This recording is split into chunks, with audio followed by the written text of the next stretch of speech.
ತಾಲೂಕಿನ ಗವಿಮಠ ಗ್ರಾಮದ ಎಸ್ವಿಪಿ ಕಲ್ಯಾಣ ಮಂಟಪದಲ್ಲಿ ಡಿಕೆ ಚಾರಿಟೇಬಲ್ ಟ್ರಸ್ಟ್ ಆರೋಗ್ಯ ಅಧಿಕಾರಿಗಳ ಕಚೇರಿ ಮತ್ತು ಸಾರ್ವಜನಿಕ ಆಸ್ಪತ್ರೆ ಸಹಯೋಗದಲ್ಲಿ ಏರ್ಪಡಿಸಿದ್ರು ಋತುಸ್ರಾವ ಆಚರಣೆಯ ಪ್ರಯುಕ್ತ ಸಿಲಿಕಾನ್ ಮುಟ್ಟಿನ ಕಪ್ ವಿತರಣೆ ಕಾರ್ಯಕ್ರಮಕ್ಕೆ ಚಾಲನೆ ನೀಡಿ ಮಾತನಾಡಿದ ಶಾಸಕ ಡಾ ಎಚ್.ಡಿ. ರಂಗನಾಥ್, ಪ್ರತಿಯೊಬ್ಬ ಮಹಿಳೆಯರು ತಮ್ಮ ತಿಂಗಳ ಮುಟ್ಟಿನ ಬಗ್ಗೆ ತಪ್ಪು ಭಾವನೆ ತಿಳಿದು ಕಂದಾಚಾರ ಮೂಢನಂಬಿಕೆಗೆ ಒಳಗಾಗಿ ಅನಾರೋಗ್ಯಕ್ಕೆ ತುತ್ತಾಗುತ್ತಿದ್ದಾರೆ. ಆದ್ದರಿಂದ ಮುಟ್ಟಿನ ಸಂದರ್ಭದಲ್ಲಿ ಬಳಸುವ ಬಟ್ಟೆ ಪ್ಯಾಡ್ಗಳು ಪ್ಲಾಸ್ಟಿಕ್ನಿಂದ ತಯಾರಾಗುತ್ತವೆ, ಭೂಮಿಯಲ್ಲಿ ಕೊಳೆಯೋದಿಲ್ಲ, ಪುನರ್ಬಳಕೆ ಮಾಡಲು ಸಾಧ್ಯವಾಗುವುದಿಲ್ಲ. ಆದ್ದರಿಂದ ಅದಕ್ಕೆ ಬದಲಾಗಿ ಸಿಲಿಕಾನ್ನಿಂದ ಮಾಡಿದಂತಹ ಈ ಮುಟ್ಟಿನ ಕಪ್ಪನ್ನು ಬಳಸುವುದರಿಂದ ದಿನನಿತ್ಯದ ಚಟುವಟಿಕೆಗಳಿಗೆ ಯಾವುದೇ ತೊಂದರೆಯಾಗುವುದಿಲ್ಲ. ವೈಜ್ಞಾನಿಕವಾಗಿ ತಯಾರಿಸಿರುವ ಸಿಲಿಕಾನ್ ಮುಟ್ಟಿನ ಕಪ್ಪನ್ನು 5 ವರ್ಷ ಬಳಸಬಹುದು ಎಂದು ತಿಳಿಸಿದರು. ಈ ಸಂದರ್ಭದಲ್ಲಿ ಡಾಕ್ಟರ್ ಸುಮಾ ರಂಗನಾಥ್, ಖ್ಯಾತ ಸಿನಿಮಾ ನಟಿ ಮೇಘನಾ Shetty, DHO doctor Chandrashekhar, THO Mariyappa, doctor Abhijit Kulani, doctor Pallavi, ಜಿಲ್ಲಾ ಮಹಿಳಾ ಕಾಂಗ್ರೆಸ್ ಅಧ್ಯಕ್ಷೆ ಸುಮತಿ ಭಾಗವಹಿಸಿದ್ರು. ಬ್ಯೂರೋ ರಿಪೋರ್ಟ್, ಪ್ರಶಾಪವರ್ ಟಿವಿ, ಕುಣಿಗಲ್. ತುಂಬಾನೇ ಒಂದು ಇಂಪಾರ್ಟೆಂಟ್ ಅಂತಾನೆ ಹೇಳಿದ್ರು ಈ ಒಂದು ಕಾರ್ಯಕ್ರಮ. ಅದನ್ನೇ ಇವತ್ತು ಏನು ಮಾಡ್ತಾ ಇದ್ದಾರೆ ಇಲ್ಲಿ. ಸೊ ಮೊದಲನೇದಾಗಿ I think sir, doctor Ranganath sir ಹಾಗೂ ಸುಮಾ ಮ್ಯಾಮ್, ನಿಮ್ಮಿಬ್ಬರಿಗೂ ಥ್ಯಾಂಕ್ ಯು ಸೋ ಮಚ್. ಈ ಒಂದು ಇನಿಷಿಯೇಟಿವ್ನ ತಗೊಂಡು ಈ ಒಂದು ಕುಣಿಗಲ್ನಲ್ಲಿ ಈ ಒಂದು ಮೆನ್ಸ್ಟ್ರುಯಲ್ ಕಪ್ ಬಗ್ಗೆ ನಿಮ್ಮೆಲ್ಲರಿಗೂ ಕೂಡ ಒಂದು ಏನಂತಾರೆ ಅದನ್ನು ಅರಿವನ್ನ ಮೂಡಿಸ್ತಾರೋದಕ್ಕೆ ಐ ಥಿಂಕ್ ಈ ಒಂದು ಇನಿಷಿಯೇಟಿವ್ ಇಟ್ಸ್ ಬಿಗ್ ಇನಿಷಿಯೇಟಿವ್. ತುಂಬ ದೊಡ್ಡ ಮಟ್ಟಿನ ಖರ್ಚುಗಳನ್ನು ಮಾಡಿ ನಿಮ್ಮೆಲ್ಲರಿಗೂ ಒಂದು ಅರಿವನ್ನ ಮೂಡಿಸೋದಕ್ಕೆ ಒಂದು ಕಾರ್ಯಕ್ರಮ ಮಾಡಿರೋದಕ್ಕೆ ಮೊದಲನೇದಾಗಿ ನಿಮ್ಮಿಬ್ಬರಿಗೂ ಥ್ಯಾಂಕ್ ಯು ಸೋ ಮಚ್. ಹಾಗೆ ನನಗೆ ಈ ಕಾರ್ಯಕ್ರಮದಲ್ಲಿ ಭಾಗಿಯಾಗೋದಕ್ಕೆ ಅವಕಾಶ ಕೊಟ್ಟಿರೋದಕ್ಕೂ ಕೂಡ ಥ್ಯಾಂಕ್ ಯು ಸರ್. ಮನಸ್ಸಿಲ್ ಅಂದರೆ ಈಗ ಮುಟ್ಟು ಅನ್ನೋದು ಎಲ್ಲರೂ ಏನೋ ಒಂದು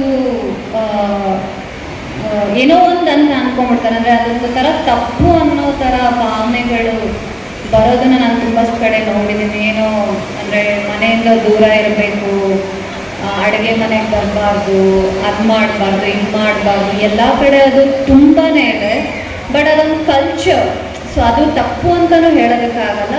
ಬಟ್ ಇದನ್ನು ಈ ಮುಟ್ಟು ಅನ್ನೋದನ್ನು ಎಲ್ಲರೂ ಒಂದು ನಾರ್ಮಲ್ ಅನ್ನೋ ರೀತಿಯಲ್ಲೇ ನೋಡಬೇಕು. ಯಾಕೆ ಅಂತಂದರೆ ಅದು ಒಂದು ಹೆಣ್ಣಿನ ಅದೊಂದು ಏನಂದ್ರೆ ಹೇಳ್ಬೋದು, ತುಂಬ ಇಂಪಾರ್ಟೆಂಟ್ ಆಗಿರೋವಂಥ ಒಂದು ಇದು ನಮ್ಮ ಜೀವನದಲ್ಲಿ ಅದು. ಸೊ ಅದನ್ನು ಯಾವುದೇ ಕಾರಣಕ್ಕೂ ನಾವು ಅದು ನಮಗೆ ಕಷ್ಟ ಅಥವಾ ಅದರಿಂದ ದೂರ ಇರಬೇಕು ಆ ಥರ ಯಾರೂ ಅದನ್ನು ಟ್ರೀಟ್ ಮಾಡಬೇಡಿ, ಮೊದಲನೇದಾಗಿ ಹೇಳೋದು ನಾನು. ಸೊ ಈಗ ಮುಟ್ಟಾದಾಗ ಬಟ್ಟೆ ಯೂಸ್ ಮಾಡೋದಾಗಿರ್ಬೋದು, ಪ್ಯಾಡ್ಸ್ಗಳನ್ನು ಯೂಸ್ ಮಾಡೋದಾಗಿರ್ಬೋದು, ಅಂದರೆ ಇದು ಹಿಂದಿನಿಂದ ಬಂದಿರತಕ್ಕಂಥ ಒಂದು ಎಲ್ಲರೂ ಫಾಲೋ ವೆಜೈನಾ ಓಪನಿಂಗ್, ಇಲ್ಲಿಂದ ನಮಗೆ ಮೆನ್ಸ್ಟ್ರುಯಲ್ ಬ್ಲಡ್ ಹೊರಗಡೆ ಬರುವಂತಹದ್ದು. ಇದು ನಮ್ಮ ಗರ್ಭಕೋಶದ ಬಾಯಿ ಇಲ್ಲಿಂದ ಹೊರಗಡೆ ಬರುತ್ತೆ. ಸೊ ಮೆನ್ಸ್ಟ್ರುಯಲ್ ಕಪ್ಪನ್ನು ನಾವು ಹೀಗೆ ಫೋಲ್ಡ್ ಮಾಡಬೇಕು. ಇದನ್ನು ಯೂಸ್ ಮಾಡೋ ಮೊದಲು ಮತ್ತೆ ಸ್ಟೆರಿಲೈಸ್ ಕೂಡ ಮಾಡೋದು ತುಂಬ ಇಂಪಾರ್ಟೆಂಟ್. ಈ ಕಪ್ ನಿಮಗೆ ಸಿಗುತ್ತಲ್ವ, ಇವಾಗ ಸಿಕ್ಕಾದ್ಮೇಲೆ ಮನೆಗೆ ಹೋಗಿ ಒಮ್ಮೆ ಸ್ಟೆರಿಲೈಸ್ ಮಾಡಿ ನಂತರ ಯೂಸ್ ಮಾಡಿ. ಸ್ಟೆರಿಲೈಸ್ ಮಾಡಬೇಕು ಅಂತ ಹೇಳಿದ್ರೆ 5 ರಿಂದ 6 ನಿಮಿಷಗಳ ಕಾಲ ಇದನ್ನು ಕುದಿಸ್ಬೇಕು.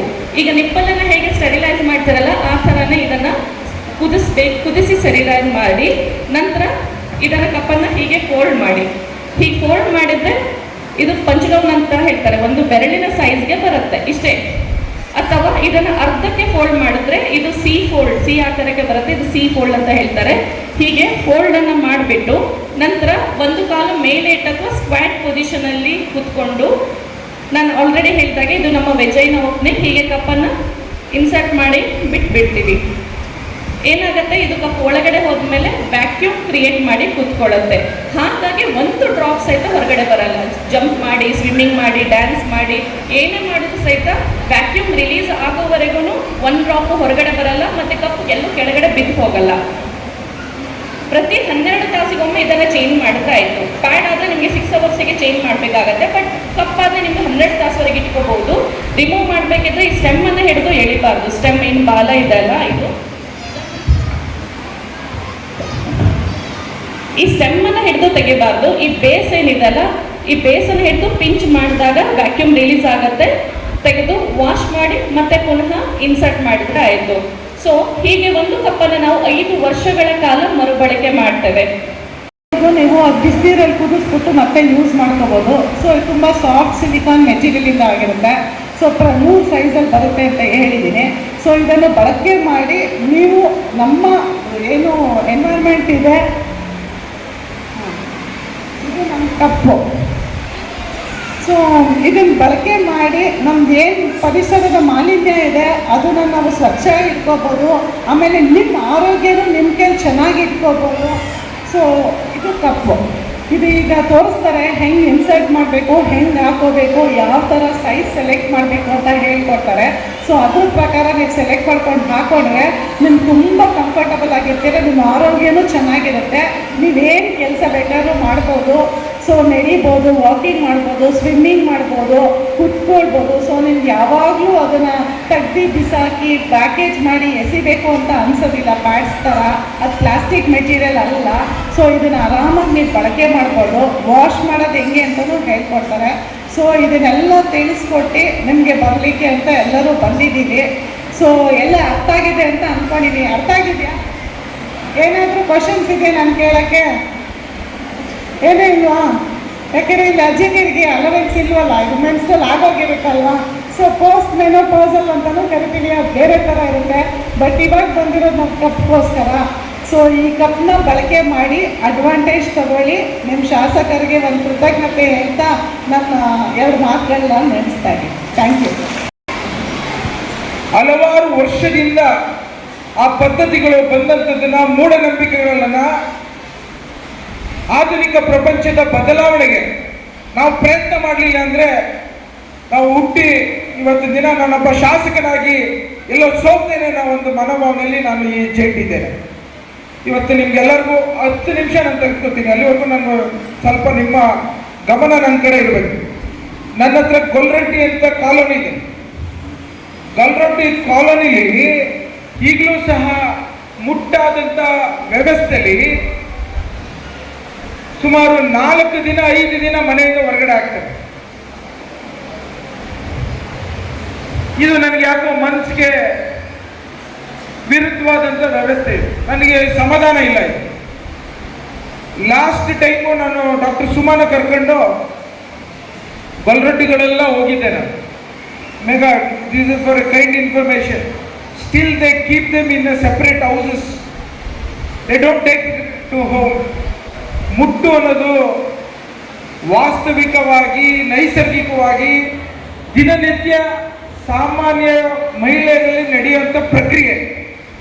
ಅದನ್ನು ಅನ್ಯತಾ ನೋಡಿ ದೂರ ಇಡುವಂಥದ್ದು ಸರಿ ಇಲ್ಲ ಅನ್ನೋ ವಿಚಾರದಲ್ಲಿ ನಾನು ಈ ಮಾತನಾಡ್ತಾ ಇದ್ದೇನೆ. ಅವರಿಗೆ ಮನಸ್ಸಿನ ಬದಲಾವಣೆಯ ಪ್ರಯತ್ನದಲ್ಲಿ ನಾನು ಇನ್ನೂ ಅಷ್ಟು ಯಶಸ್ಸಾಗಿಲ್ಲ.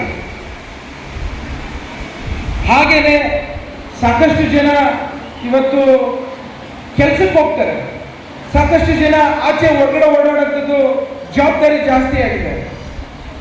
ಅಂಥ ಸಮಯದಲ್ಲಿ ಎಲ್ಲೋ ಒಂದು ಕಡೆ ಬಟ್ಟೆಗಳನ್ನು ಉಪಯೋಗಿಸೋದೋ ಇಲ್ಲ ಚೀಪಾಗಿ ಪ್ಯಾಡ್ಗಳು ಉಪಯೋಗಿಸೋದೋ ಪ್ರಯತ್ನಗಳು ಮಾಡ್ತಾ ಇರ್ತಾರೆ. ಈ ಸಂದರ್ಭದಲ್ಲಿ ನೀವು ಮಾಡ್ತಿರೋದ್ರಲ್ಲಿ ಮಹಿಳೆಯರು ನಿಮ್ಮನ್ನ ಅಷ್ಟು ಸುಲಭವಾಗಿ ಅವರು ಮನಸ್ಸಿಗೆ ತೆಗೆದುಕೊಳ್ಳೋದಿಲ್ಲ. ಆದರೆ ಇದೇ ರೀತಿ ಹಿಂದೆಲ್ಲ ಮಕ್ಕಳು, ಚಿಕ್ಕ ಮಕ್ಕಳಲ್ಲಿ ಮದುವೆ ಮಾಡ್ತಿದ್ರು. ಬಸವಣ್ಣನವರು 12 ಶತಮಾನದಿಂದ ಪ್ರಯತ್ನ ಮಾಡಿ ಇವಾಗ ಚೈಲ್ಡ್ ಮ್ಯಾರೇಜ್ ಇವಾಗ ತೆಗೆದಾಕಿದ್ವಿ. ಅದೇ ರೀತಿ ಮಹಿಳೆಯರಿಗೆ ಪ್ರಾತಿನಿಧ್ಯ ಸಮಾಜದಲ್ಲಿ ಇರ್ತಿರ್ಲಿಲ್ಲ. ಪ್ರತಿಯೊಂದು ಸಮಯದಲ್ಲೂ ವಾದ ಮಾಡಿ ಸಮಾಜಕ್ಕೆ ಸಮಾನತೆಯ ವಾದವನ್ನು ಇವತ್ತು ಮಹಿಳೆಯರಿಗೆ ಕೊಡುವಂಥ ಒಂದು ಪರಿಸ್ಥಿತಿ ಬಂದಿದೆ.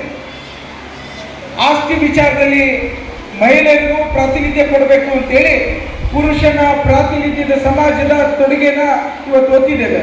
ಅದೇ ರೀತಿ ಮುಂದಿನ ದಿನಗಳಲ್ಲಿ 33% ಮಹಿಳೆಯರಿಗೆ ರಾಜಕೀಯದ ಹಕ್ಕನ್ನು ಕೊಡಬೇಕು ಅಂತ ಹೊರಟಿದ್ದೇವೆ. ಈಗ ಡಾಕ್ಟರ್ ಸುಮಾ ಅವಳು ಯಾವತ್ತು ಅವಳಿಗೆ ಇವತ್ತಿನ ದಿನ ಕುಣಿಗಲಲ್ಲಿ 33% ರಿಸರ್ವೇಷನ್ ಆದರೆ ಡಾಕ್ಟರ್ ಸುಮಾನೇ ಕ್ಯಾಂಡಿಡೇಟ್ ಆಗ್ಬೋದನ್ನ ನೀವೆಲ್ಲ ಆಶೀರ್ವಾದ ಮಾಡಿದ್ರೆ. ಯಾಕೆ ಹೇಳ್ತಾ ಇದ್ದೀನಿ ಅಂತಂದರೆ ಇವತ್ತು ಎಷ್ಟೊಂದು ಜನ ಮಹಿಳೆಯರಿದ್ದಾರೆ. ಈಗ ಮೇಘಾ ಶೆಟ್ಟಿ ಇದ್ದಾರೆ, ಸುಮತಿ ಇದ್ದಾರೆ, ಪಲ್ಲವಿ ಇದ್ದಾರೆ. ರಾಜಕೀಯದ ವ್ಯವಸ್ಥೆಯಲ್ಲಿ ಈ ಒಂದು ಮೀಸಲಾತಿನ ಯಾವ ರೀತಿ ಕೊಡ್ತಾ ಇದ್ದಾವೋ ಅದರಂತೆ ಪ್ರತಿ ಹಂತದಲ್ಲೂ ಮೀಸಲಾತಿಯ ಶಕ್ತಿನ ಕೊಡಬೇಕು ಅಂತ ಧ್ವನಿ ಎತ್ತಿರೋದ್ರಲ್ಲಿ ನಾವು ಸಹ ಇದ್ದೇವೆ. ಆ ಕಾರಣಕ್ಕೋಸ್ಕರ ನಿಮಗೆ ನಿಮ್ಮ ಆರೋಗ್ಯ, ನಿಮ್ಮ ಹಕ್ಕು, ನಿಮ್ಮ ಬದುಕು ಇವೆಲ್ಲದರ ಅರಿವು ನಿಮ್ಗೆ ಇರಬೇಕು ಅಂತ ಹೇಳಿ ಈ ಕಾರ್ಯಕ್ರಮವನ್ನು ಆಯೋಜಿಸಿದ್ದೇನೆ ಅನ್ನೋ ಮಾತನ್ನ ಹೇಳಿಕ್ಕೆ ಇಚ್ಛೆ ಪಡ್ತಾ ಇದ್ದೇನೆ.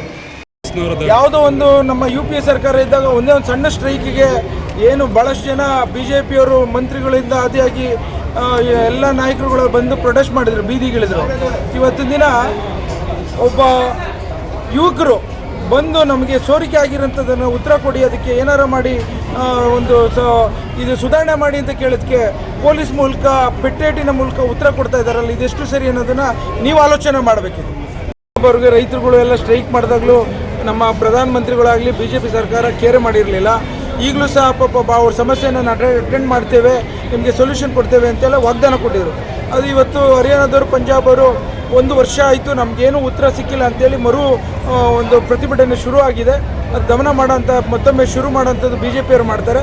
ಯಾವುದೇ ಕಾರಣಕ್ಕೂ ಈ ಒಂದು ಹೋರಾಟದಲ್ಲಿ ನಮ್ಮ ಕಾಂಗ್ರೆಸ್ ಸರ್ಕಾರವೂ ಸಹ ಕೈ ಜೋಡಿಸಿ ಅವರಿಗೆ ನ್ಯಾಯ ಒದಗಿಸೋಣ ಅಂತ ಕೆಲಸವನ್ನು ಮಾಡಬೇಕು.